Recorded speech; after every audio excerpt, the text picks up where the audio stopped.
علی بھائی، جی وعلیکم السلام ورحمۃ اللہ وبرکاتہ.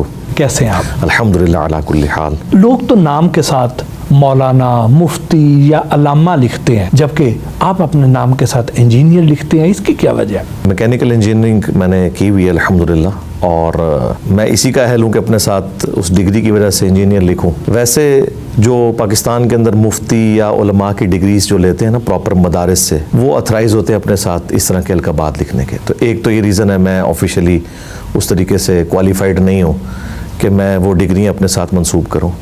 پلس یہ کہ میں اسے اپنا فخر بھی سمجھتا ہوں کہ میں ایک کنونشنل جو مدرسہ سسٹم ہے اس کی آؤٹ پٹ نہیں ہوں. اور پھر تیسری بات یہ کہ پڑھا لکھا طبقہ جو ہے وہ عموماً جو لوگ دنیاوی طور پر زیادہ پڑھے لکھے ہوتے ہیں ان کے منہ سے جب دین کی بات سنتے ہیں تو امپریس ہوتے ہیں.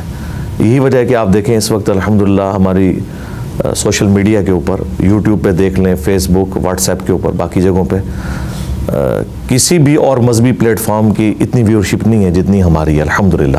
حالانکہ کوئی مدرسہ نہیں، کوئی چندہ بک نہیں، کوئی فرقہ نہیں، کسی کی اس طرح کی سپورٹ نہیں ہے الحمدللہ. یہ اخلاص کی برکت ہے، پلس ایک دنیاوی تعلیم کی برکت سے پڑھا لکھا طبقہ بات سنتا ہے. تو یہ اس کی پیچھے ریزن تھی انجینئر لکھنے کی. اگر سوشل میڈیا نہ ہوتا تو کیا تب بھی اتنے مشہور اسکالر ہوتے؟ میرا خیال ہے نہیں. اب چونکہ ایک میڈیا کا دور ہے اور علم کا دورہ ہے، اس وجہ سے لوگ اس طرف آ رہے ہیں. ادروائز 8 سے 100 سال پہلے تو بخاری کا اردو میں ترجمہ بھی نہیں تھا. حالانکہ اسلام آئے ہوئے 1000 سال ہو چکے ہیں، لیکن کسی نے لوکل لینگویج میں، فارسی میں اس کا ترجمہ نہیں کیا. یا اب اردو میں 1920 میں آ کے آلموسٹ ہوا ہے. آپ اس سے اندازہ لگائیں. قرآن کا پہلا ترجمہ آلموسٹ 200-250 سال پہلے شاہ ولی اللہ دہلوی نے فارسی زبان میں کیا، اور اس کی وجہ سے انہیں 5 سال تک جو ہے وہ شہر بدر رہنا پڑا کہ قرآن تو عربی میں تھا، اس نے فارسی میں بنا دیا. تو اس طرح کی چیزیں تھیں جس کی وجہ سے اس زمانے میں اتنی پذیرائی لوگوں کو حاصل نہیں ہو سکی. واقعی یہ تو بعد میں مانتا ہوں کہ یہ آواز جہلم سے اٹھ کے یہیں پہ دفن ہو جانی تھی. بچپن کیسا گزرا؟ بچپن بھی بڑا ریلیجس، چونکہ ہم ایک بڑے اسٹرانچ قسم کی، آپ سمجھ لیں ایک سنی فیملی، اور سنی میں بھی بریلوی مکتب فکر میں وقت گزرا. اور دعوت اسلامی کے جو امیر ہیں الیاس قادری صاحب، ان سے میری عقیدت اس وقت سے ہے جب میں 5ویں کلاس میں پڑھتا تھا. 5 وقت نماز پڑھتا تھا. پڑھائی لکھائی تھی الحمدللہ، اسکول میں، کالج میں، یونیورسٹی میں بھی پوزیشن ہولڈر رہا. ٹاپ 10 میں ہوتا تھا الحمدللہ. بعض اوقات پہلی دوسری پوزیشن بھی آتی رہی. تو اس طرح کا نہیں کہ پاگلوں کی طرح پڑھنا، ویسا نہیں تھا. خاموش طبع تھے یا شرارتی؟ نہیں، شرارتی. میری حرکتوں سے نہیں آپ لوگوں کو ہاں اپنے فیملی کے اندر میں یعنی خاموش تھا بھائی. تعلیم کا سلسلہ کہاں تک جاری رہا؟ تعلیم میں نے میکینیکل انجینئرنگ کی UIT ٹیکسلا سے. وہاں پہ پھر الحمدللہ اچھا وقت گزرا. 2000 جون میں ڈگری کر کے فارغ ہوا، اور پھر اس کے بعد میری پہلی جاب جو ہے وہ اٹامی انرجی کے ایک ادارے میں ہوئی، نیسکوم کے اندر. اور پھر الحمدللہ وہ پہلی اور آخری نوکری تھی. وہ کون سا ایسا واقعہ تھا جو اس ٹرننگ پوائنٹ کا باعث بنا؟ ٹرننگ پوائنٹ میری زندگی میں ایک واقعہ یہ بنا کہ میری آفس کے ایک کولیگ ہیں، وہ بھی انجینئر ہیں. انہوں نے نئی داڑھی رکھی. مجھے کہا کہ آپ مجھے کوئی ایسی بکس لا کے دیں کہ جنہیں میں اسٹڈی کروں، کیونکہ اب لوگ مجھ سے مسائل پوچھیں گے. تو انہوں نے اس وقت مجھے، یہ 2007 کے آلموسٹ اینڈ کی بات ہے، 2007 کے، اور میں ساری کتابیں مختلف قسم کی جو اپنے مکتب فکر کی تھی وہ لا کے ان کو دیں. لیکن افسوس کی بات ہے اس میں قرآن، بخاری اور مسلم نہیں تھا، علماء کی لکھی ہوئی ساری کتابیں تھیں. خیر اس میں انہوں نے ایک عبارت ایسی پڑھی جو کسی ایسی شخصیت سے تعلق رکھتی تھی جو ایک مکتب فکر کی ایک پائنیئر پرسنالٹی، جن سے میری بڑی والہانہ عقیدت تھی. انہوں نے وہ عبارت پڑھ کے مجھے کہا کہ اچھا مجھے بتاؤ اگر کوئی ایسا کہے. میں نے کہا اگر کوئی ایسا کہتا ہے تو وہ تو عالم دین کہلانے کے حقدار نہیں ہے. نبی الاسلام کے بارے میں کوئی ایسی گفتگو تھی. تو اس نے کہا یہ تمہارے بزرگوں نے لکھا ہوا ہے. وہ پہلا شوق تھا مجھے جو لگا کہ یار اتنے بڑے بڑے لوگ بھی غلطیاں کر سکتے ہیں. اس کے بعد پھر مجھے سوچنے کا موقع ملا کہ یار ہم نے کسی ایک کو نہیں دیکھنا. پھر بائی چانس اسی سال اینڈ پہ بلوچستان ہم کسی ایک اپنے ڈیفنس کے کام کے سلسلے میں گئے، اور کراچی ڈیفنس میں ہماری رہائش تھی. اور وہاں پہ واکنگ ڈسٹنس کے اوپر تھوڑا 15-20 منٹ کی واک کے اوپر مسجد تھی, وہاں میں نماز پڑھنے گیا. وہ ڈاکٹر اسرار صاحب کی مسجد تھی جہاں انہوں نے بیان القرآن 1998 میں قرآن کی تفسیر ریکارڈ کروائی تھی. تو پھر میں جب بیسمنٹ میں گیا تو میں نے دیکھا ڈاکٹر اسرار صاحب کی CDs رکھی ہوئی تھی, ان کی بکس. تو ہم تو ان سے کوئی اتنی اچھی عقیدت نہیں رکھتے, تو میں نے کہا اچھا اس نے وہاں پہ ایک CD تھی قرآن اور اقبال, اور میں نے اس لیے سے لی کہ شاید ڈاکٹر اسرار نے ڈاکٹر اقبال کے اوپر کرٹیسزم کیا ہوگا. لیکن جب وہ میں نے CD سنی نا تو مجھے اندازہ ہوا قرآن کی امپورٹنس کا, ڈاکٹر اقبال کی زندگی میں کیسے چینج آئی, اور ڈاکٹر اقبال کی وجہ سے ڈاکٹر اسرار صاحب کی زندگی میں کیسے چینج آئی. اس کے بعد پھر میں نے پری ڈٹرمنٹ رزلٹس کے بغیر قرآن کو ترجمے سے پڑھنا شروع کیا, اور پھر ڈاکٹر اسرار صاحب سے بھی میری ملاقات ہوئی. یہ آپ سمجھ لیں 2 واقعات ہیں ایک جو ٹرننگ پوائنٹ بنے. سب نہ میں وابی نہ میں بابی, میں ہوں مسلم علمی کتابی, یہ نعرہ لگانے کے پیچھے کیا محرکات تھے؟ اس کے پیچھے ایک ہی محرک تھا, چونکہ سب کانٹیننٹ میں جو کوئی بھی کوئی علمی بات کرتا ہے نا تو اسے ایک ادبی گالی کے طور پہ وہابی کہنا شروع کر دیتے ہیں, اور یہ لفظ کافی بدنام ہے. ہمیں خود بھی نفرت تھی, کیونکہ جس مکتب فکر میں نے آنکھ کھولی ہے, آپ سمجھ لیں کہ کسی کو کافر کہہ دینے سے بھی بری بات تھی اسے وہابی کہا جائے. تو مجھے ڈر تھا جب میں کتاب و سنت کی بات کروں گا نا تو یہ بات ہوگی, اور وہ ہونا شروع ہو گئی. تو اس سے پہلے کہ یہ بات میرے بارے میں مشہور ہوتی, میں نے خود ہی اعلان برات کر دیا کہ نہ میں وہابی. اچھا, بابی کا لفظ میں نے اس لیے ڈیوائز کیا کہ قرآن میں سورہ نساء میں اللہ تعالیٰ نے فرمایا کہ اللہ تعالیٰ برائی کے ساتھ ذکر کسی کا پسند نہیں کرتا سوائے اس کے جس پہ ظلم ہوا. وہ اگر کوئی واویلا کرے تو اللہ تعالیٰ اسے ایکسیپٹ کرتا ہے کہ ٹھیک ہے اس پہ ظلم ہوا ہے, تو وہ تو آگے سے بولے گا. اور سورہ شورا میں آیا کہ برائی کا بدلہ اتنے لیول کی برائی ہے, آپ کر سکتے ہو. کوئی ایک تھپڑ مارتا ہے تو آپ دوسرا تھپڑ, اسے بھی ایک ہی تھپڑ مار سکتے ہو. تو چونکہ انہوں نے میرے لیے ایک لفظ ڈیوائز کیا وہابی, تو میں نے اس کے اگینسٹ بابی, یعنی تم اپنے بابوں کے پیروکار ہو. تو اب یہ ورڈ مکمل ہو گیا, ابھی تک تو وہابی چل رہا تھا, یہ بابی کی ٹرم میں نے ڈیوائز کی آ کے سب کانٹیننٹ میں. تو پھر میں نے کہا کہ بابی تم ہو, اور جو کتاب و سنت کی بات کرے تم اسے وابی کہتے ہو, تو نہ میں وابی نہ میں بابی, بس میں اتنا ہی کہتا تھا. پھر کسی بھائی نے یہاں رابطہ کیا, اس نے کہا جی اس کو شعر کو مکمل کریں, میں ہوں مسلم علمی کتابی, تاکہ یہ کمپلیٹ ہو جائے. تو پھر میں نے کہا کہ میں ہوں مسلم علمی کتابی, یعنی علمی کتابی کو فرقے کا نام نہیں, یعنی ہم بکش مسلمان جسے ہم کہتے ہیں نا انگلش میں بکش. کیا وجہ ہے کہ ہمارے ہاں جو دنیاوی تعلیم حاصل کرتا ہے وہ اگر اسکالر بن جائے تو لوگ اس کو ایکسیپٹ نہیں کرتے ہیں, اور اگر کوئی مذہبی رہنما کاروبار کرے تو اسے معیوب سمجھا جاتا ہے؟ اس کی وجہ جہالت ہے جی. جو آلریڈی وہاں بیٹھے ہوئے لوگ ہیں نا, ان کی ساری چودراہٹ لگتی ہے سٹیک کے اوپر, وہ پھر مختلف طریقے سے کرتے ہیں. اور یہ سیم ایٹیچیوڈ انبیاء کرام کے ساتھ بھی ہوا ہے. آپ دیکھیں سورہ ہود پڑھ لیں, سورۃ الراف پڑھ لیں, جب کبھی بھی کسی نبی نے دعوت کی نا تو قرآن میں آیا کہ اس قوم کے سردار کھڑے ہو گئے.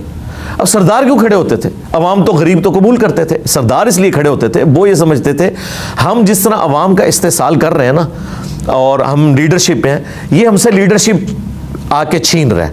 اور یہ اس قسم کا لیڈر ہے کہ صرف اس سے لوگ ڈریں گے نہیں, بلکہ اس سے دلی عقیدت بھی رکھیں گے, کیونکہ یہ پروفٹ بھی ہے ان کا. تو اس لیے آیا کہ ہمیشہ قوم کے سردار کھڑے ہوئے, کیونکہ انہیں نظر آتا تھا کہ ہماری چودراہٹ تو گئی. تو یہی ہر جگہ آپ کو نظر آئے گا, حالانکہ یہ اس طرح ہونا نہیں چاہیے, لیکن یہ المیہ کہ ایسا ہوتا ہے. لیکن اب جب کہ دنیا پڑھ لکھ گئی ہے نا, تو اب لوگ ان چیزوں سے ویسے کافی حد تک میں نے دیکھا ہے کہ آزاد ہو چکے. بعض لوگ آپ پر یہ الزام لگاتے ہیں کہ آپ کی شہرت کی وجہ کو فارن فنڈنگ ہے یا کوئی مخصوص لابی آپ کے پیچھے, آپ کیا کہتے ہیں؟ مخصوص لابی تو کوئی نہیں ہے. اگر کوئی ہے لابی تو اللہ تعالیٰ کی سپورٹ ہے, اس کے فرشتوں کی سپورٹ ہے.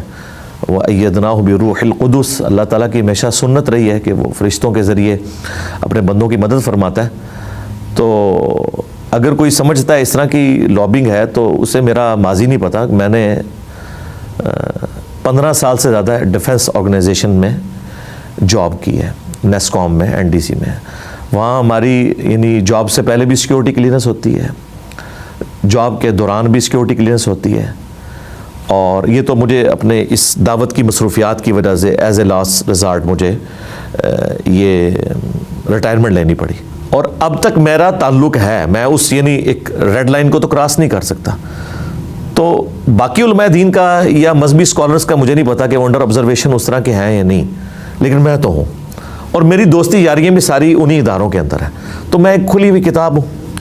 اور دوسرا, اگر یہ کوئی فنڈنگ ہوتی نا تو کہیں پہ نظر آ جاتی لوگوں کے تو پھر سکینڈل باہر آ جاتے ہیں نا, ہماری کوئی چیز سامنے نہیں آئی. اور تیسری جو سب سے بڑی بات ہے کہ مجھے زیادہ سے زیادہ کوئی فنڈ کتنا کر لے گا. جس بندے کے صرف ایک چینل کی ویورشپ 10 سے لے کے 15 ملین ہو مہینے کے اندر, اور وہ 50 سے 60 لاکھ روپیہ پاکستان کا گھر بیٹھے کما سکتا ہو, اور اس نے ویڈیو ایڈز کے ساتھ اپنا چینل مونیٹائز نہ کیا ہوا ہو, تو اسے یہ کہنا کہ وہ کوئی فنڈنگ کا بھوکا ہوگا, ضرورت نہیں ہے. تو یہ اعتراضات تو یہ یہودی ایجنٹ, کسی کو قادیانی کہہ دینا, کسی کو غدار وطن کہہ دینا, یہ تو ادبی گالی ہیں, اسے انجوائے کرنا چاہیے. حساس موضوعات پر بڑا کھل کر بات کرتے ہیں. الحمدللہ. پاکستان میں اس طرح بات کرنا تو خطرے سے خالی نہیں ہوتا. اب صورتحال کافی بہتر ہو چکی ہے جی, یہ آپ کی بات ٹھیک ہے. آج سے تقریباً 20-25 سال پہلے جبکہ نان اسٹیٹ ایکٹرز اور وہ اسٹیبلشمنٹ کا کام بھی کرتے تھے اور اپنا کام بھی کرتے تھے, خصوصاً ضیاء الحق کے ماشاء اللہ سے آن ورڈ, تو اس وقت تو واقعی مشکل تھا. لیکن ابھی بھی اس حوالے سے مشکل ہے, تو میں نے کمپرومائز کیا نا جی. میری اب آپ سمجھ لیں پبلک لائف تو ختم ہو چکی ہے. 2 سال سے میں نماز مسجد میں نہیں پڑھتا, گھر میں پڑھتا ہوں. مجھے ایجنسیز کی طرف سے اسٹرکٹلی یعنی تاکید ہے, پبلک گیدرنگ میں نہیں جاتا, ورنہ میرے لیے کوئی مشکل ہے. دوسرے ملکوں سے بھی لوگ بلاتے ہیں, یہاں پہ بھی یونیورسٹی سے بلاتے ہیں, لیکن ایک ایشو تو ہے, تو لائف تھریٹ تو اٹیچ ہے. تو یہ ساری چیزیں, لیکن بہرحال اس طرح کا معاملہ نہیں جس طرح پہلے تھا. لیکن کسی نے تو یہ کام کرنا ہے کہ سینسٹیو ٹاپکس پہ یا تو ہم غیر مسلموں کے حوالے اپنی ینگ جنریشن کو کر دیں کہ وہ بتائیں امت کو کہ حقیقت کیا ہے. سوشل میڈیا اور یوٹیوب چینل پر مذہبی لیکچر دینے کا خیال کیسے آیا؟ یہ حساتی طور پہ ہوا تھا, مجھے تو یوٹیوب سے کوئی واقفیت بھی نہیں تھی. 2009 کے اندر ہمارے ایک دوست تھے, انہوں نے اپنے شوق سے یوٹیوب چینل بنایا, مجھے تو پتہ بھی نہیں تھا. 720085, ان کو یہ بھی نہیں پتا تھا, انہوں نے اپنے گھر کا جو فون نمبر ہے وہ اس کا نام رکھ دیا 720085. وہ بعد میں چل یہ ہوتا ہے. پھر 2012-13 میں ہمارے انڈیا میں ایک بھائی تھے, انہوں نے یوٹیوب چینل بنایا اور انہوں نے مجھے ای میل کی کہ یہ میں نے بنایا اور دیکھیں اس پہ یہ ہو رہا ہے, تو آپ کو میں پاس ورڈ دیتا ہوں, آپ اسے آگے چلائیں. تو 2014 آن ورڈ پھر ہم نے یہ سارے معاملات اس کو ٹیک اپ کیا. پہلی ویڈیو کون سی تھی جو بہت زیادہ وائرل ہوئی؟ پہلی ویڈیو جو بہت زیادہ وائرل ہوئی نا, وہ تھی حسینیت اور یزیدیت کا تحقیقی جائزہ. آپ اپنے غیر روایتی نظریات کی وجہ سے اکثر زیر بحث رہتے ہیں, کیا یہ سب مشہور ہونے کے لیے کرتے ہیں؟ دیکھیں, میں نے دعویٰ کیا میرا کوئی ایک نظریہ بھی ایسا نہیں ہے جو 1400 سال میں کسی مکتب فکر کا نہ رہا ہو, یہ میرا دعویٰ ہے. لیکن اوورآل جتنے بھی نظریات میں نے امت کے سامنے رکھے ہیں نا, یہ میرا چیلنج ہے. وہ چاہتے ہیں کہ ٹوٹلی ایک فرقے کے ساتھ یہ کھڑا, اور مجھے شروع میں آپ کو بتاؤں آفرز ہوئی کہ آپ اس طرح آ جائیں ہمارے فرقے میں تو یہ ہو جائے, تو میں اپنے ضمیر کا مجرم ہی بننے والی بات تھی نا. تو یہ مشہوری کے لیے نہیں میرے بھائی, اللہ کرے اس طرح کوئی اور مشہور بندہ آئے تو میں تو سکون سے جا کے ناردرن ایریاز میں اپنی لائف زندگی جو رہ گئی یہ باقی گزاروں, اور اس ہارڈ سیٹ پہ اسے بٹھاؤں, اسے پتہ چلے کہ یہاں بیٹھنا کتنا مشکل ہے. ہر وقت آپ کی یعنی آپ کو آپ کی فیملی کی جان کو جو ہے وہ رسک پہ ہوتے ہیں. تو یہ مشہوری کرنے کے تو اور بڑے طریقے ہیں, یہ کوئی مشہوری کا طریقہ نہیں ہے. کیا مشہوری ہے کہ میں کسی مسجد میں نماز نہیں پڑھ سکتا اوپنلی, یہ کون سی مشہوری ہے؟ یہ تو جس تکلیف سے میں گزر ہوں مجھے پتا ہے. آپ پر قاتلانہ حملے بھی ہوئے تو کبھی خوف نہیں آتا؟ پہلا جو حملہ ہوا تھا اس کے بعد سے ایک خوف ختم ہو چکا ہے کہ جو رات آپ کی قبر میں ہے وہ باہر نہیں, اور جو باہر ہے وہ اندر نہیں. کہ آپ نہتے بھی ہوں اور اللہ تعالیٰ نے آپ کی موت مقدر نہیں کی ہوئی نا, ہر طرح کے معاملات آپ کے لیے فیوریبل ہو جائیں گے. مئی 2020 میں ہاں جی, جیلم پولیس نے آپ کو آن لائن مذہبی لیکچر دینے پر گرفتار کر لیا, یہ کیا وجہ تھی؟ وہ ایک پوری سازش کے تحت ایک جھوٹا کیس تھا, وہ فوراً ہی فارغ ہو گیا. وہ یہاں پہ کچھ مولوی تھے, انہوں نے پولیس کے ادارے کو یوز کیا, ظاہر ہے کالی بھیڑیں ہر جگہ موجود ہیں, پیسہ وغیرہ لگایا. اور میری ایک 3 سال پرانی ویڈیو 2017 کی, وہ ویڈیو انہوں نے out of context Kati. 5 second کی 7 سیکنڈ کی ویڈیو میں آپ کسی کا جملہ بھی تو کوٹ کر سکتے ہیں. اس کی بنیاد کے اوپر انہوں نے کیس بنایا اور پولیس خود مدعی بن گئی. تو اسی چکر میں وہ لے کے گئے. آپ کے جو لیکچرز ہیں ان کو ایٹ دا سیم ٹائم بہت سے لوگ پسند بھی کر رہے ہوتے ہیں اور بہت سے لوگ تنقید بھی کر رہے ہوتے ہیں, اس کی کیا وجہ ہے؟ تنقید تو کرنا ان کا حق ہے جی, تنقید کرنی چاہیے. میں تو خوش ہوتا ہوں تنقید سے, کیونکہ جو لوگ تنقید کرتے ہیں نا ان کی تنقید علمی نہیں جذباتی ہوتی ہے, اور ہمیں موقع مل جاتا ہے. ہم کہتے ہیں دیکھو یہ مجھے گالی نکال رہا ہے, اس کے پاس اگر کوئی بات ہوتی تو قرآن و سنت کے مقابلے پہ پیش کرتا. آپ کو اس سن کے حیرانگی ہوگی کہ مجھے کوئی ویڈیو میں برا کہے, گالی نکالے تو میں خوش ہوتا ہوں. آپ کو ہر کوئی دوسرے کا ایجنٹ کہتا ہے, لیکن آپ اصل میں ہیں کس کے ایجنٹ؟ اللہ اور اس کے رسول کے ایجنٹ ہیں جی. صحیح بخاری میں حدیث ہے, بلغوا عنی ولو آیہ, پہنچا دو میری طرف سے خواہ تمہیں ایک آیت ہی آتی ہو. اور جامع ترمذی میں حدیث ہے اللہ تعالیٰ اسے خوش و خرم رکھے جو میری بات سنے اور لوگوں تک پہنچائے. آپ سے تقریباً ہر مسلک کے لوگ ہی ناراض رہتے ہیں، لیکن آپ خود کن سے راضی ہیں؟ میں ہر مسلک کی پبلک سے راضی ہوں. تو عوام سے مجھے، عوام الناس جو اس کلٹ کا حصہ نہیں ہے نا، ان سے مجھے امید ہے. میں الحمدللہ بڑا آپٹیمسٹک ہوں اس حوالے سے، میں بالکل پیسمسٹ ہوں.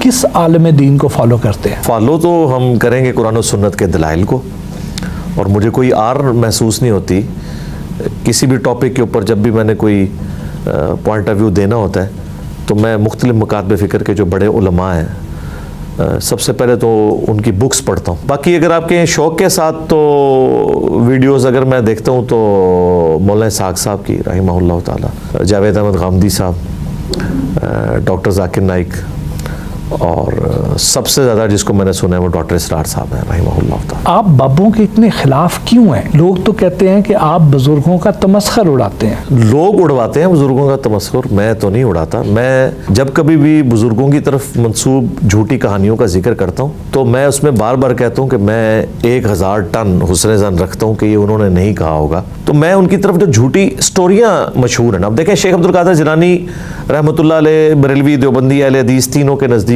قابل احترام پرسنالٹی ہیں. لیکن جب آپ ان کی طرف یہ واقعہ منسوب کر دیں گے کہ ان کا ایک مرید تھا جو ان کو وضو کروایا کرتا تھا، ایک دن اس نے وہ لوٹے کی ٹوٹی جو ہے نا وہ قبلہ رخ نہیں رکھی تو انہوں نے غصے سے اپنے مرید کو دیکھا تو وہ جل کے راکھ ہو گیا، اور پھر انہوں نے لوٹے کی طرف دیکھا اس کی ٹوٹی سیدھی ہو گئی. اب اس طرح کے واقعات کا جب ہم تمسخر اڑاتے ہیں تو بیسیکلی ہم کہتے ہیں کہ یار یہ اب بزرگوں کا مذاق خود اڑوا رہے ہیں، بزرگ ایسے نہیں تھے. تو ہمیں بابوں سے اختلاف ایسا سچ نہیں ہے، بابیوں سے ہے. آپ پر لوگ یہ بھی الزام لگاتے ہیں کہ آپ نے مذہبی تعلیم کسی درسگاہ سے حاصل نہیں کی ہے، تو اس کی وجہ سے آپ دین کی اس طرح صحیح تشریح نہیں کر سکتے. میرا تو فخر ہے کہ میں نے کسی بھی درسگاہ سے تعلیم حاصل نہیں کی، ورنہ اس درسگاہ کے ساتھ منسوب لوگ تو مجھے تھوڑا بہت ایکسیپٹ کرتے، باقی تو سارے کہتے ہیں یہ ان کا ایجنٹ ہے اور ہمارے لوگوں میں گھس کے ورگلا کے لوگوں کو اس طرف لے کے جا رہا ہے. اللہ کا شکر ہے کہ یہ تو ہمارا تورہ امتیاز ہے. اصل میں وہ باتیں بالکل درست ہیں، انہیں پتہ ہے، اور ان کے مکتب فکر کو ایکسپوز کر دیتی ہیں. یعنی ہر مکتب فکر یہ سمجھتا ہے. اب وہ اپنا غصہ اس طرح نکالتے ہیں، وہ کہتے ہیں ڈگری نہیں ہے. اگر میں ڈگری لے، میں اگلا سٹیپ، یعنی آج اگر میں بریلویوں کی ڈگری لے ہوں تو کیا مجھے دیوبندی اہل حدیث شیعہ مان لیں گے؟ علی بھائی، بہت سے لوگ ایسے ہیں جن کی مصروفیات ایسی ہوتی ہیں کہ وہ پانچوں وقت اپنے ٹائم پر نماز نہیں پڑھ سکتے ہیں. آپ نے نمازیں جمع کرنے کے بارے میں بھی آپ نے احادیث بیان کی ہیں، وہ ذرا عوام کے ساتھ شیئر کر دیں. کیا نمازیں جمع کرنا بھی سنت ہے اور صرف فرض نماز پڑھ لینا ہی کافی ہے. آپ نے پبلک کو کہانی کروائی ہوئی ہے کہ جی عشاء کی 17 رکھتے ہیں، ہم نے بتایا کہ دن رات میں ٹوٹل 17 رکھتے ہیں. اور بخاری مسلم میں حدیث ہے، ایک بدو جب آیا تو نبی علیہ السلام نے فرمایا کہ تو فرض نماز قائم رکھ، فرض زکوٰۃ دے تو کامیاب ہو جائے گا. جب اس نے سوال پوچھا تو اس نے کہا یا رسول اللہ میں اب اس میں نہ کوئی ایڈ کروں گا نہ مائنس کروں گا، میں صرف فرض ہی پڑھوں گا، زکوٰۃ بھی صرف فرض دوں گا، نفلی کوئی صدقات نہیں کروں گا. جب واپس مڑا تو نبی علیہ السلام نے کہا کہ کسی نے اگر کوئی جنتی شخص دیکھنا ہے تو اس کو دیکھ لو. اور ایک حدیث بخاری مسلم کی اس میں الفاظ ہیں کہ اگر یہ اس بات پہ قائم رہا تو کامیاب ہو جائے گا. ٹھیک ہے، انہوں نے تو صرف عشاء کی 17 رکعتیں بتائی ہیں. تو جب ہم کہتے ہیں نہیں یار ٹوٹل 17 ہیں، 2 فجر، 4 ظہر، 4 عصر، 3 مغرب، 4 عشاء، یہ پڑھ لیں، یہ اوبلیگیٹری ہیں. باقی آپ کی سنت موقدہ ہے، وطر ہے، وہ آپ کی مرضی ہے، آپ نے پڑھنا ہے، اچھی بات ہے، ہم تو پڑھتے ہیں. لیکن اس کو اوبلیگیشن تو نہ آپ لوگوں کے اوپر بتائیں. اس طرح نمازیں جمع بھی ہو سکتی ہیں. ہر بندے کو اللہ نے ایک جیسی سچویشن نہیں دی. صحیح مسلم میں اوپر تلے 10 احادیث ہیں کہ نبی علیہ السلام نے بغیر خوف کے، بغیر بارش کے، بغیر سفر کے مدینہ شریف میں ظہر اثر جمع کی اور مغرب اور عشاء بھی اکٹھی پڑھی. تو وہ تابعی پوچھتے ہیں ابن عباس سے کہ حضور نے ایسا کیوں کیا؟ انہوں نے کہا تاکہ امت کے لیے آسانی ہو جائے اور تنگی باقی نہ رہے. اس کے اوپر بخاری و مسلم کی احادیث گواہ ہیں. آپ نے مفتی طارق مسعود کو مناظرے کا چیلنج دیا، لیکن جب وہ جیلم پہنچے تو آپ ان سے ملے ہی نہیں، یہ کیا وجہ ہوئی؟ میں نے آج تک کبھی کسی کو مناظرے کا چیلنج نہیں دیا. جہاں تک مفتی طارق مسعود صاحب کا سوال ہے، ہم نے انہیں کوئی چیلنج دے کے اس طریقے سے زبردستی کوئی مناظرے کے لیے نہیں بلایا. انہوں نے اس خواہش کا اظہار کیا تھا کہ میں انجینئر صاحب سے ملنا چاہتا ہوں. تو ہمارے ایک مشہور یوٹیوبر ہیں نادر علی بھائی, وہ چونکہ ادھر آ چکے تھے, انہوں نے مجھ سے رابطہ کیا. میں نے کہا, پہلے تو میں انکار کرتا رہا کافی عرصہ, میں نے کہا یار میں اب علماء سے ملنا کم کر دیا. ان کا نہیں, جو ملنا چاہتے ہیں.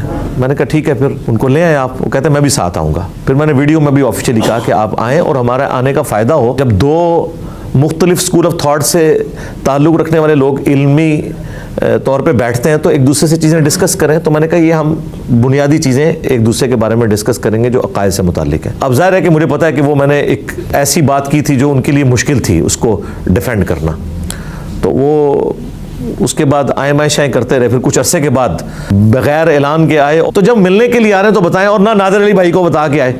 تو وہ اس طریقے سے آئے, اور وہ دن ایسا نہیں تھا کہ میں ملتا, وہ منگل کا دن تھا, میں تو اتوار والے دن, اور پھر آئے بھی اتوار والے دن. اگر اتوار والے دن آگے یہ کرتے نا اور اس طرح ہوتا تو میں کہتا جی آ جائیں, میں ادھر ہی بیٹھا ہوا ہوں. کیونکہ ظاہر ہے میری موومنٹ انڈکلیئرڈ ہے, میرے 2 گھر ہیں, ایک اسلام آباد ایک جہلم, مجھے سیکورٹی ایشوز ہے اس وجہ سے. تو بہرحال وہ یہ ہوا, اور اس کی وجہ سے نہیں, باقی تو جب وہ چاہیں. اب تو انشاءاللہ تعالی میں نے ان کو دعوت دی ہے کہ جب بھی آپ پنجاب آئیں تو ملاقات کریں گے انشاءاللہ. بحیثیت قوم ہم اب تک کسی ایک نقطے پر متحد کیوں نہیں ہو سکے؟ اس کی وجہ ہے کہ یہ قوم بنی نہیں ہے جی, یہ ہجوم ہی بن کے رہ گئی ہے. اور میں سمجھتا ہوں شروع میں ہی ایک مسئلہ جو مس ہینڈل ہو گیا نا, ایک سمجھ لیں امت پہ جو پاکستانی قوم پہ افطار ٹوٹی, وہ بانی پاکستان محمد علی جناح رحمہ اللہ کی بہت جلد موت جو آپ کے سامنے ہے. یعنی پہلے مارشاء اللہ لگ گیا, پھر ڈیموکریٹک ویلیوز نہیں آئی ہیں, وہ جو ہماری آسمہ جہانگیر صاحبہ کہا کرتی تھی. اب میرے جیسا ایک مذہبی بندہ, میں کہتا ہوں جی ہزاروں مردوں سے دلیر وہ عورت تھی. تو وہ کہتی تھی کہ آپ ہر تیسرے دن ایک پودا اکھاڑیں اور کہ یہ پھر جوان کیوں نہیں ہو رہا.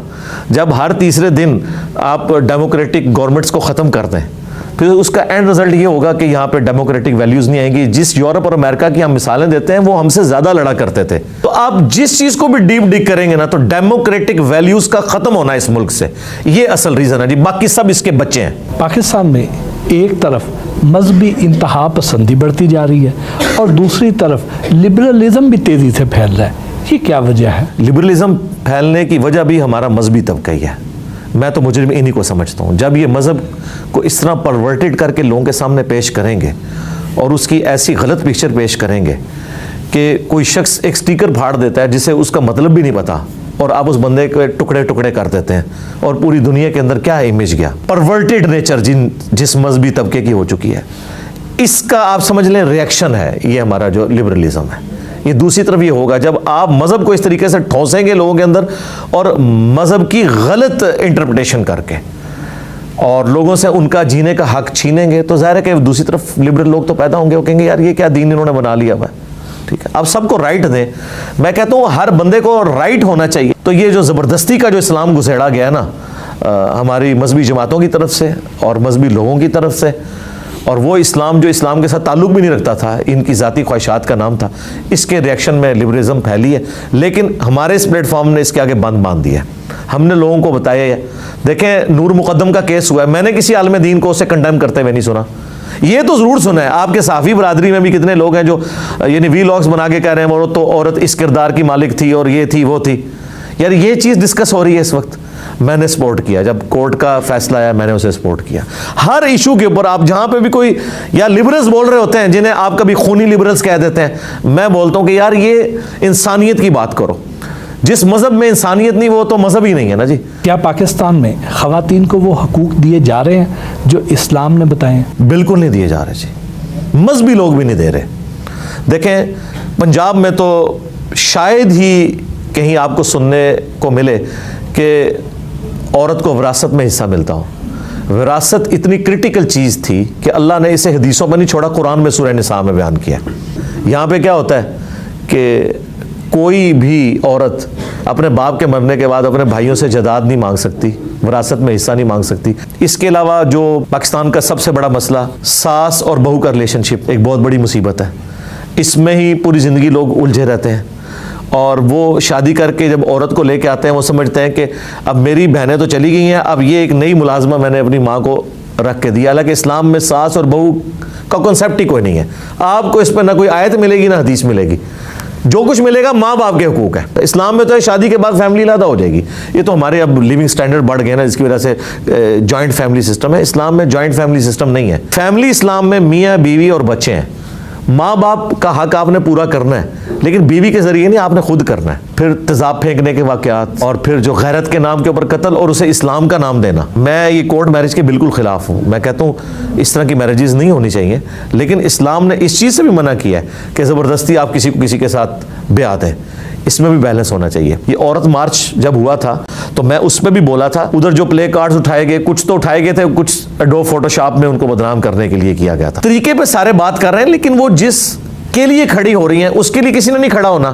کیا استحصال اس معاشرے میں نہیں ہو رہا؟ کیا مردوں کے لیے 4 شادیاں ضروری ہیں؟ 4 شادیاں تو بہت بڑی آزمائش ہے جی کسی مرد کے لیے.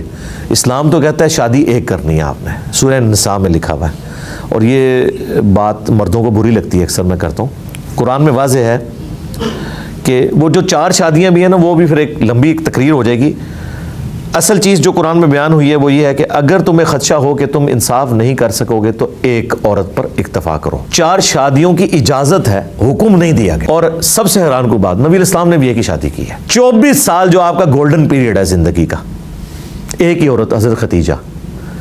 نبی علیہ السلام کی یہ جو باقی شادیاں نا, یہ آپ کی زندگی کے آخری 8-10 سال میں, اور اس کے پیچھے بھی پوری ایک ریلیجس حکمت تھی, ورنہ آپ نے اپنی پوری زندگی ایک عورت کے ساتھ گزاری ہے. جہیز اور مہنگی شادیوں کے باعث زیادہ تر لڑکیاں گھروں میں بیٹھی رہ جاتی ہیں, ان کی شادیاں نہیں ہو پاتی ہیں.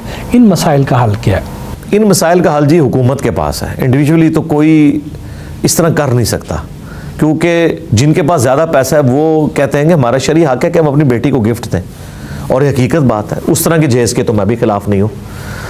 یعنی اگر میں اپنے بیٹے کو نیا موٹر بائک نکلوا کے دے سکتا ہوں 3 یا 4 لاکھ روپے کا, تو اپنی بیٹی کو جب میں اس کی شادی کر رہا ہوں تو میری خواہش نہیں میں اسے 3-4 لاکھ روپے دے دوں کہ وہ اچھا فرنیچر ڈلوا لے. اس میں کون قدغن لگا سکتا ہے؟ یہ جو کہتے ہیں جہیز لعنت ہے, یہ کیٹاگوریکل جملہ نہیں بولنا چاہیے. جہیز کی ڈیمانڈ کرنا لعنت ہے. یہ جہیز جو لفظ بولا جا رہا ہے کہ کوئی باپ اپنی بیٹی کو گفٹ دے دیتا ہے, تو اس کا رائٹ ہے وہ دے. پاکستان میں سود کے نظام کے بارے میں کیا کہیں گے؟ میں سمجھتا ہوں اس وقت پاکستان کا جو اسلامک بینکنگ کا نظام ہے, یہ پوری دنیا کے لیے ایک رول ماڈل کے طور پر ہے. چند ایک چیزیں جو اوور کم ہو جائیں گی, جس طرح اوور آل یہ بینکنگ کا نظام بہتری کی طرف جا رہا ہے. بلکہ ابھی تو ایک بہت بڑا بینک جو ختم ہو کے اسلامک بینک میں کنورٹ ہو گیا ہے, صرف اس وجہ سے کہ لوگ اسلامک بینک میں پیسہ رکھوا رہے ہیں. ابھی بھی 70% زیادہ لوگ پیسہ بینک میں نہیں رکھواتے. اس میں سے مین وجہ سود ہے. تھوڑی سی یہ ایفرٹ پٹ کریں, منی اگینسٹ گڈز والا نظام کر دیں. اب دیکھ لیں اسرائیل جسے ہم سب گالیاں دے رہے ہوتے ہیں, وہاں پہ منی اگینسٹ گڈز ہے, اسلامک بینکنگ ہے, منی اگینسٹ منی نہیں ہے. کیونکہ وہ تورات میں لکھا ہوا ہے کہ آپ جنٹائل سے تو سود لے سکتے ہیں, لیکن آپس میں ایک دوسرے سے نہیں لے سکتے. تو وہ تو اسے حرام سمجھتے ہیں, تو انہوں نے کامیاب کیا. Islamic banking as a subject اب یورپ میں بھی پڑھایا جا رہا ہے. آپ کے خیال میں پاکستان میں کون سا نظام بہتر ہے, جمہوریت, آمریت یا خلافت یا صدارتی نظام؟ صدارتی نظام تو پاکستان میں نہیں چل سکے گا. اس کی وجہ ہے کہ یہاں پہ تو سوشل میڈیا پہ جس کی ہائپ کریٹ کرتے ہیں, چاہے اسے کچھ بھی نہ آتا جاتا ہو, وہ لوگ اس سے محبت کرنا شروع کر دیتے ہیں. میرے خیال ہے جو یہ ڈیموکریٹک سسٹم چل رہا ہے نا, یہ خلافت راشدہ کی ماڈرن فارم ہے, اور اس سے بہتر کوئی طریقہ نہیں ہو سکتا اس گیون ورلڈ میں, کیونکہ لوگوں نے تجربہ کر کے دیکھا ہے نا.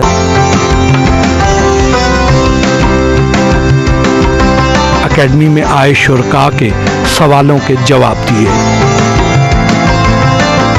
رہتے ہیں, وہاں پہ بھی سمجھاتے رہتے ہیں یا وہاں پہ سنتے ہیں؟ نہیں, گھر میں کوئی بات سمجھانی ہوتی ہے تو زیادہ تر اپنے بچوں کو اپنی ویڈیوز ہی بتاتا ہوں کہ بیٹا یہ دیکھ لو. مثلا اب وہ بلوغت کی ایج میں جا رہے ہیں تو میں نے اس ٹاپک پہ جو ویڈیو ریکارڈ کروائی ہے اس کو دیکھ لو, کوئی چیز سمجھ نہیں ہے ڈسکشن کر لو. باقی میں کوئی سخت قسم کا یعنی باپ نہیں ہوں, خاوند تو بالکل نہیں ہوں, بلکہ میں تو اپنی ویڈیوز میں کہتا ہوں کہ کامیاب مرد وہ ہیں جو رن مرید ہوں. یعنی اس حوالے سے کہ وہ عورتوں کو ڈیو رسپیکٹ دیں ہیومن ڈگنیٹی میں. لائف سٹائل کیسا ہے آپ کا؟ لائف سٹائل تو میرا بالکل سادہ ہے شروع سے, اور یہ میں نے کوئی اڈاپٹ نہیں کیا ہوا ایکٹنگ کے لیے, اور نہ میں اس کی کسی سے بھیک مانگتا ہوں کہ لوگ میری تعریف کریں. مجھے مزہ آتا ہے اس سٹائل کے اندر. کھانا پینا بھی سادہ ہی ہے. آپ کے ہم عصر تو بڑی شاہانہ لائف گزارتے ہیں, بڑی بڑی لینڈ کروزرز, آگے پیچھے سیکیورٹی کے لوگ بھی, بڑے بڑے شاندار محل نما گھر ہوتے ہیں. آپ کا گھر کتنا بڑا ہے؟ میرا تو گھر جو ہے وہ بمشکل میرا 4 مرلے کے اوپر ہوگا, وہ بھی میری دادی اماں کے نام پہ. اور جو اسلام آباد میں 7 مرلے کا وہ میں نے کرائے پہ دیا ہے. وہاں میں خواہش تھی کہ کبھی ریٹائرمنٹ کے بعد وہاں رہوں گا, لیکن پھر اللہ تعالیٰ نے اس کام کے لیے اٹھایا تو وہ تو اب کرائے پہ دے کے اب یہیں پہ شفٹ ہو گئے. میں 4 بچے ہیں میرے اور ہم میاں بیوی رہتے ہیں. سکون کی زندگی گزر رہی ہے الحمدللہ, ساری فیسلٹیز موجود ہیں. جی جس طرح کہ آپ کو سیکیورٹی تھریٹس ہیں تو آپ موٹر بائک پہ کیسے گھوم سکتے ہیں؟ پبلک ٹرانسپورٹ میں کیسے آپ ٹریول کر سکتے ہیں؟ آپ کے آگے پیچھے تو سیکیورٹی گارڈ چلنے چاہیے, ڈبل کیبن ویگو ڈالے چلنے چاہیے. ہاں جی, وہ ڈالے چلیں گے اور سیکیورٹی گارڈ چلیں گے, پھر تو میری جو موومنٹ ہے وہ ڈکلیئرڈ ہو جائے گی نا. تو میں اتنے لو پروفائل میں رہتا ہوں کہ نہیں پتہ چلتا, اور انڈکلیئرڈ میری موومنٹ ہوتی ہے. تو ان لوگوں نے چونکہ پبلک گیدرنگز میں جانا ہوتا ہے اور اپنا سارا شو آف کرنا ہوتا ہے, اس کے لیے یہ ڈکلیئرڈ ہوتے ہیں, اس لیے اپنے آپ کو ورنریبل کرتے ہیں. شادی پسند سے کی یا لو میرج؟ شادی کا تو مجھے یعنی شادی کے 8-10 سال بعد پتہ چلا کہ شادی کتنی اہمیت کی حامل چیز ہے. لیکن اب میں سمجھتا ہوں کہ شادی کے بغیر انسان نامکمل ہے. جی آپ ایک کٹی پتنگ کی طرح ہیں, آپ کی زندگی کا کوئی مقصد نہیں ہے اگر آپ کی شادی نہیں ہوئی. کھانے میں کیا شوق سے کھاتے ہیں؟ کھانے میں میری پریفرنس ہوتی ہے کہ میں روٹی کھاؤں, چاول میری آخری پرائورٹی ہوتے ہیں, اور اس میں بھی مجھے پسند سبزی مکس اور مونگی مسر کی دال, اس طرح کی چیزیں. خود بھی کوکنگ کرتے ہیں؟ کوکنگ جب میں اسلام آباد رہ رہا تھا تو ہمارا کوک کبھی چھٹی پہ ہوتا تھا تو تب آزمائی کر لیتے تھے, لیکن پروفیشنلی مجھے صرف دودھ پتی بنانی آتی ہے اچھی, اور کچھ نہیں آتا بنانا. ہاں جی. فرصت کے لمحات میں کیا کرتے؟ فرصت میں اپنے اوپر رہنے ہی نہیں دیتا جی, جنونی ہوں میں. جب تک کہ آپ سمجھ لیں کہ میری آنکھیں نہ بند ہو جائیں, یہ جب تک میری حالت نہ ہو, میں اپنے آپ کو مصروف رکھتا ہوں. یوٹیوب پر آپ کے لاکھوں فالوورز ہیں اور آپ یوٹیوب سے کماتے بھی کچھ نہیں, پھر ذریعہ معاش کیا ہے؟ یوٹیوب سے ہم کما رہے ہیں, لیکن وہ جے پی جیز کے امیجز تک وہ نیگلیجیبل ہے, اور وہ ہماری مجبوری ہے مانیٹائزیشن اتنی کرنا. باقی ظاہر ہے چونکہ میں نے ریٹائرمنٹ لی ہے, تقریباً 50,000 کے قریب میری پینشن ہے, اور پلس ہم چونکہ ایک کمبائنڈ فیملی سسٹم میں رہ رہے ہیں, میرے 2 بھائی انگلینڈ ہوتے ہیں, تو وہ تو مجھے بہت عرصہ پہلے کہہ رہے تھے کہ آپ ریٹائرمنٹ لے لو, فائنینشلی ہم سپورٹ کریں گے اور دین کے کام کے لیے وقف ہو. وہ میرے ماں باپ کو بھی پیسے بھیجتے ہیں, تو ہمارا فیملی کا نظام اس طرح مل جل کے چل رہا ہے. ظاہر ہم نے کو بہت لگزریس لائف تو نہیں گزارنی ہے. آپ کو سننے والوں میں خواتین کی بھی ایک بہت بڑی تعداد ہے, اگر انہیں کوئی مسئلہ درپیش ہو تو وہ آپ سے کیسے رابطہ کر سکتے؟ مجھ سے رابطہ کرنے کی ضرورت نہیں, میں نے خواتین سے متعلق جتنے سوالات ہیں وہ ریکارڈ کروا دیے ہیں, پلس ریئل ٹائم ہم نے جو لائیو سیشنز کا سلسلہ شروع کیا ہوا ہے, اس میں جمعے والے دن میں 1.5 گھنٹہ صرف ہم نے فیمیل اسٹوڈنٹس کے لیے رکھا ہے کہ وہ چیٹ باکس میں آ کے اپنا سوال ٹائپ کریں گی, اور وہ ہزاروں سوالات ریکارڈ ہو چکے ہیں. موسیقی پسند کرتے ہیں؟ مجھے موسیقی سے ایسا کوئی دلچسپی نہیں ہے جو آپ کی یہ جو اس قسم کی بیہودہ موسیقی ہے. باقی جو اسلامک فلمیں جو بنی ہوئی ہیں, جس طرح عمر سیریز بنائی ہے قطر والوں نے, اس میں جو بیک گراؤنڈ انہوں نے کوئی 30-40 قسم کے میوزک استعمال کیے ہیں, وہ انہوں نے تو اس میں جان بھر دی ہے. تو میں اوورآل میوزک کے بارے میں بڑا ڈھیلا موقف رکھتا ہوں. میوزک تو دوسرے نمبر پہ, پہلے نمبر پہ چیز ہے گانا. گانے کے بارے میں تو بخاری شریف میں حدیث ہے, نبی علیہ السلام نے شادی کے موقع پہ حکم فرمایا کہ گانا ہونا چاہیے, اور ترمذی میں ابن ماجہ میں حدیث ہے کہ حلال اور حرام نکاح میں گانے کا فرق ہے, جس میں گانا ہو وہ نکاح حلال ہے, جس میں نہ ہو حرام ہے. اصل جو ایشو ہے وہ میوزیکل انسٹرومنٹس ہیں, لیکن مسئلہ ہے کہ علماء نے جس طریقے سے اسے کنڈیم کیا نا, اس سے ایک عام آدمی کو لگا شاید گانا بھی حرام ہے. آج کل کی فلموں اور ڈراموں کے بارے میں آپ کی کیا رائے ہے؟ مجھے تو سخت ناپسند. دیکھیں ہم چھوٹے چھوٹے تھے نا, 8 سے 9 ایک ڈرامہ لگتا تھا, اندھیرا اجالا لگتا تھا, وارث لگتا تھا, اور اس کے علاوہ اسلام آباد والوں نے ایک ڈرامہ گیسٹ ہاؤس کے نام سے بنایا, آغوش بنایا. ان ڈراموں سے مورل لیسنز ملتے تھے. من چلے کا سودا ماسٹر پیس تھا اشفاق احمد صاحب کا, وہ تو ابھی بھی میں کبھی کبھار لگا کے دیکھتا ہوں, مجھے تو بہت پسند ہے وہ. اس طرح کے جو ڈرامے تھے جن میں سے کوئی لوگوں کو مورل لیسن ملتا تھا, اور آپ دیکھتے تھے کہ اس زمانے میں سڑکیں ویران ہو جاتی تھی اور لوگ اتنی تسلی کے ساتھ یہ چیزیں دیکھتے تھے. زندگی کا سب سے خوشگوار اور سب سے زیادہ افسوسناک لمحہ کون سا تھا؟ میں سمجھتا ہوں میری زندگی کے سب سے اچھے دن وہ ہیں جو میں نے حج کے موقع پہ گزارے ہیں 2007 میں دسمبر میں. وہ 40 دن, اس وقت بچی ہماری 2 سال کی تھی, اور وہ ہم اپنے والدین کے پاس چھوڑ گئے. شادی ہوئے ہوئے بھی آلموسٹ 2 سال ہی گزرے تھے. 40 دن ہم نے ماشاءاللہ جو زندگی گزارے ہیں, وہ دوبارہ اس طرح کے 40 دن نہیں نصیب ہوئے. اور غم کے اعتبار سے تو زندگی میں انسان کے غم آتے رہتے ہیں. میری نانی ماں کی ڈیتھ ہوئی, اس کے بعد نانا ابو کی ڈیتھ ہوئی, یہ سارے غم کے لمحات تھے. ریسنٹلی ابھی جو اگر میں پاسٹ میں دیکھوں تو میرے لیے سب سے زیادہ غم کا لمحہ تھا, ہمارے قریبی دوست تھے جو پچھلے آپ سمجھ لیں 7-8 سال سے میرے ساتھ اٹیچ تھے, ہماری سیکیورٹی کو یہاں پہ دیکھتے تھے, بٹ صاحب ان کی اچانک ڈیتھ, جو میرے ہم عمر ہی تھے, آلموسٹ 1 سال ہی مجھ سے بڑے تھے. یہ میں سمجھتا ہوں میری زندگی میں یعنی پہلی دفعہ مجھے جو بہت بڑا جھٹکا لگا ہے نا وہ یہ والا لگا. کوئی خواہش جو ابھی تک پوری نہ ہوئی ہو؟ خواہش تو الحمدللہ ساری اللہ کے فضل سے پوری ہو چکی ہیں جو میری خواہشات. اب یہ ہے کہ خواہش صرف یہ ہے کہ پاکستان کی پولیٹیکل سچویشن اور فائنینشیل جو صورتحال ہے یہ میں اپنی زندگی میں دیکھوں کہ بہتر ہو جائے. کبھی شہرت پریشانی کا باعث بھی بنی؟ نہیں, کوئی نہیں ہے پریشانی. اب میں یوز ٹو ہو گیا ہوں. شروع میں فیل ہوتا تھا کہ میں جب چاہوں کسی ریڈی پہ کھڑے ہو کے چاٹ نان کھا لوں, لیکن اب کیا ہوتا ہے کہ منگوا لیتے ہیں, گھر بیٹھ کے کھا لیتے ہیں. میری زندگی میں یہ دین کے حوالے سے اللہ تعالیٰ نے جو کامیابیاں دی ہیں نا, ان کی خوشی میرے ان چھوٹی چھوٹی خوشیوں سے اتنی ڈومیننٹ ہے کہ وہ میں قربان کر سکتا ہوں. کبھی کسی ٹی وی چینل کی طرف سے رمضان ٹرانسمیشن یا مذہبی شو کی آفر ہوئی؟ ہاں جی, ہوتی رہتی ہیں, لیکن میں پہلے تو انکار کر دیتا تھا رمضان کے لیے, تو شاید اب بھی میں باؤنڈ اس طریقے سے نہ ہوں, لیکن اکا دکا جو پروگرام ہے وہ تو میں مختلف چینلز کے اوپر کر چکا ہوں. انسان کی سب سے بڑی کامیابی کیا ہے؟ انسان کی سب سے بڑی کامیابی یہ ہے کہ وہ مرنے سے پہلے اپنے رب کو پہچان لے اور اسے پتہ چل جائے کہ اسے کسی نے اس کی مرضی کے بغیر پیدا کیا ہے, اور وہ اتنا غالب ہے کہ جو کچھ اس نے اس کے ساتھ کر دیا کہ اسے پلانٹ ارتھ پہ پٹ کیا ہے, اس کے بعد اس پہ حالات و واقعات وہ ڈالتا ہے. ایک دن اس نے مر جانا ہے اور پھر اس کے سامنے پیش ہونا ہے, تو اس کے سامنے پیش ہونے سے پہلے نا اس کے مطابق اپنے آپ کو کر لیں. اپنی ذات کو ایک لفظ میں بیان کریں. میرا خیال ہے اگر آپ مجھ سے پوچھیں نا یعنی اس حوالے سے, تو میں ایک دلیر آدمی ہوں. موجودہ دور میں سب سے بڑا عالم دین کون ہے؟ میرا خیال ہے کہ جاوید احمد غامدی صاحب بہت بڑے عالم دین ہیں. ہمارا ایک سیگمنٹ ہے ریپڈ فائر شارٹ آنسرز ہیں. عمران خان کو ریٹ کریں آؤٹ آف 10. میں ان کو اگر نمبر دوں تو 8 نمبر دوں گا. شہباز شریف کو ریٹ کریں آؤٹ آف 10. تو شہباز شریف نے دیکھے پرائم منسٹر بھی بن گئے, اپنے بھائی کو بھی بچا لیے, میرا خیال ہے 10 آؤٹ آف 10 ہے وہ. ان شخصیات کو کوئی مشورہ دیں. عمران خان صاحب کو میں کہوں گا کہ آپ نے جو نیریٹو اڈاپٹ کیا یہ بہت اچھا ہے, اینٹی اسٹیبلشمنٹ, اور یہ عوام اس کو لے رہی ہے, لیکن اس میں آپ لمٹ کراس نہ کریں. آصف علی زرداری, انہیں مشورہ دوں گا کہ سندھ کی حالت زار کے اوپر کوئی رحم فرمائے. نواز شریف صاحب سے میں کہوں گا فوراً سے پہلے آپ پاکستان آ جائیں. مولانا فضل الرحمان صاحب سے میں کہوں گا کہ آپ جو مذہبی کارڈ اس حوالے سے یوز کرتے ہیں نا کہ آپ خصوصاً عمران خان صاحب کو یہودی ایجنٹ کہنا اور اس طرح ختم نبوت کے حوالے سے اس کارڈ کو یوز کرتے ہیں, یہ آپ لوگوں کے خلاف نہ کریں. مولانا طارق جمیل, انہیں میں مشورہ دوں گا کہ وہ کسی بھی پولیٹیکل جماعت کا حصہ نہ بنے. مولانا ناصر مدنی صاحب جو کام کر رہے ہیں بس یہی کرتے ہیں, ٹھیک ہے, مسجد میں نہ کریں, یہ ہالز کے اندر کیا کریں یہ سارا کام, مسجد میں یہ کام نہ کریں. مفتی طارق مسعود صاحب سے میں صرف ایک ہی ریکویسٹ کروں گا کہ اختلافی موضوعات پہ وہ بات نہ کرے, یہ ان کی کمپیٹنسی نہیں ہے. مولانا رضا ثاقب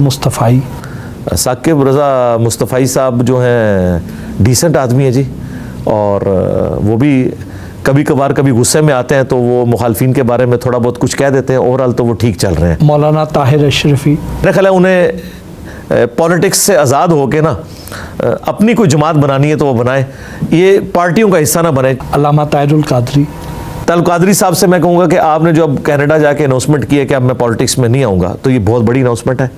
سراج الحق صاحب سے ریکویسٹ یہ ہے کہ وہ اپنی جو پولیٹیکل آپ کی سٹرگل ہے اس کو سوشل میڈیا کے اوپر ڈومینیٹ کریں.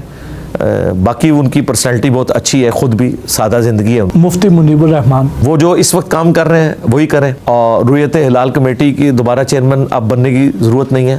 سعد رضوی صاحب سے میں کہوں گا کہ ایک آپ کے اندر خوبی ہے کہ آپ اتنے ہارڈ لائنر نہیں جس طرح آپ کے والد صاحب تھے, لیکن کمزوری ہے کہ جس طرح ان کے والد نے سادہ زندگی گزاری ہے, دنیا کو 3 طلاقیں دی ہوئی تھی, درویش تھے, ماشاءاللہ انہوں نے پوری زندگی سادگی میں گزاری ہے, سبسسٹنس لیول پہ لائف گزاری ہے.